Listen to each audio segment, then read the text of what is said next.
Histobiograph. Unyielding female pirates. The journey that broke stereotypes. In an era full of injustice, women were bound by prejudice. From the 14th to the 19th century, they were forced to stay at home, sewing, raising children, serving their husbands. Noble women were restricted by strict rituals. Poor women were crushed by hard labor and hunger. They were invisible, powerless, voiceless. Yet, some fierce female pirates broke every rule. They took up swords, boarded ships, and conquered stormy seas. Jean de Clisson, Grace O'Malley, Sayeda Al-Hura, Ching, Shih, and Bonny, Mary Red. Today, we tell a story of injustice, revenge, standing up to power, and the price of freedom. Are you ready to explore the journey of these fearless pirates? If this were a movie, who would you be? Episode 1. The era is setting, social chains. From the 14th to the 19th century, the oceans were brutal battlegrounds. The British, French, and Spanish empires fought for colonies, gold, and power. Men ruled the seas. They were captains, warriors, pirates. Women were pushed aside. Noble women like Jean de Clisson lived in gilded cages. Poor women like Ching, she were scorned and forced into harsh conditions. For a woman to go to sea was almost a death sentence. They were chased, hated, and forbidden to dream of freedom or wield a sword. But these fearless female pirates dared to challenge everything. They chose danger, rebellion, and to rewrite history. Historian Linda Grant said, "These women fought not only their enemies, but the whole social system." Why was society afraid of strong women? Does that fear still exist today? Let's begin the journey with the fiery revenge of a noble woman in Brittany. Episode 2. Jean de Clisson, the flame of revenge. "Revenge is the fire that burns in my heart," Jean de Clisson said with tears in her eyes. In the 14th century, France was torn by the 100 Years' War. Kings and nobles fought for power. Noble women were trapped by rituals and dependent on their husbands. In 1343, Jean saw her husband Olivier's body hanging from the castle walls. The king had executed him for treason, an unjust sentence. Jean's heart broke, turning pain into determination. She sold her lands, bought 3 warships, and painted them blood red.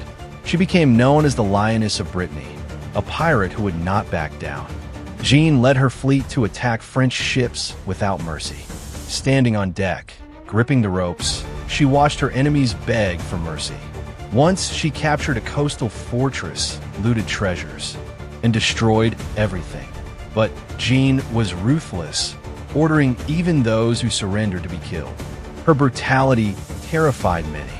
The French Navy hunted her across the seas.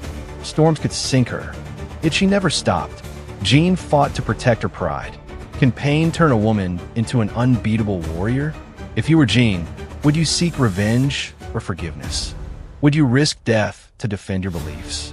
From this flame of revenge in France, we move to the pride of an Irish queen. Episode 3. Grace O'Malley, the queen who would not bow. Grace O'Malley stood on her ship's deck, eyes fixed on the raging waves, hands steady on the wheel. In the 16th century, Ireland was invaded by England. Irish clans resisted. Women, even noble ones, rarely held power. Grace grew up in the O'Malley pirate family. From a young age, she learned to sail. It is said she cut her hair short and disguised herself as a boy to go to sea. When her father died, she took charge. No one dared doubt this fierce pirate woman. In 1593, the English captured her son. Grace's heart broke. One wrong move could cost her life, but she refused to surrender. She went to Queen Elizabeth I's court, bowed to pretend submission, but kept her hand on her sword's hilt. With sharp wit, she negotiated her son's release. Her fleet continued to rule the seas. Yet Grace could be cruel, ordering attacks on merchant ships and sparing no one. Once, she seized an English ship's treasure right under their noses. She declared, "I bow to no one." Every voyage was a gamble. Storms, enemies, death. If you were Grace, how would you protect your family? Does intelligence outweigh military power? Would you confront enemies with words alone? From Ireland seas, we sail to the rebellious fire in the Mediterranean. Episode 4. Sayyidah al-Hurra, the Rebel Queen. "My homeland is the blood in my heart," said Sayyidah al-Hurra as she faced the sea with pain and fury.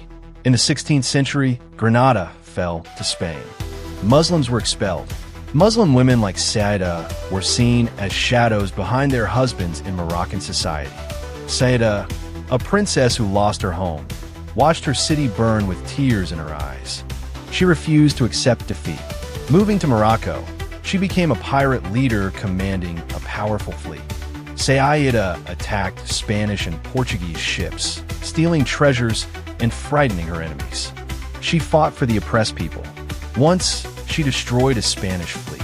Standing on deck with burning eyes, she ordered her crew to load the treasure. But she was also merciless, destroying coastal villages, which caused controversy. Enemies chased her from port to port. Every battle meant facing death. She married Morocco's king, but refused to leave the sea. Her hunger for freedom earned her the title Queen of the Mediterranean, a fearless pirate. Why does society try to erase women like Sayyidah? Does her story still inspire us? Would you dare to resist injustice like she did? From the Mediterranean, we sail to the mighty empire of the East. Episode 5. Ching, Shih, the Empire on the Waves. Ching, Shih stood on the largest ship, eyes scanning her fleet stretching across the horizon. Early 19th century, the Qing dynasty was in chaos. Maritime trade grew, but pirates were criminals. Poor women like Ching, Shih were scorned and lived in poverty. She once worked in a brothel, but fate changed. She married a pirate leader. When he died, she took control, leading over 1,800 ships and 80,000 sailors. Ching, Shih was clever but ruthless. She created strict rules, protected women in her fleet, and brutally punished traitors, terrifying many. Once, she defeated the Qing navy, capturing hundreds of ships. Standing on deck, she smiled coldly as enemies surrendered. Storms could drown her fleet. Enemies could ambush. Yet she remained undefeated. The Qing negotiated peace. Ching, she retired rich. She was known as the Empress of the Seas, a pirate with wisdom ahead of her time. How did Ching, she command fear and respect? Is true power a mix of courage and intelligence? If this were a movie, would you choose to be Ching, Shih? From the East, we sail to the legendary duo in the Caribbean. Episode 6. In Bonny and Mary Red, Caribbean warriors. Two figures wielding swords stood firm amid roaring waves. In Bonny and Mary Red. The 18th century Caribbean was a pirate's paradise and a deadly place. British warships chased pirates across the seas. Women on board were seen as bad luck, and a noble woman left behind a comfortable life. Mary Red, a poor woman, disguised herself as a man to survive. They became fighting partners, skilled with sword and gun. Once they led a battle and shouted orders to fire cannons. They defeated a British ship and seized its treasure. But they were also ruthless, ordering the killing of surrendering enemies. In 1720, during their last battle, the crew fled while Anne and Mary stayed to fight. Captured, they claimed pregnancy to avoid execution and yelled at Calico Jack, "If you fought like a man, you wouldn't be hanging." Every day, at sea meant storms, enemies, and death. These two fearless pirates never gave up. If you were in or marry, which path would you choose? Fight to the end or seek peace? Would you live true to yourself no matter the cost? From the Caribbean, let's reflect on their legacy.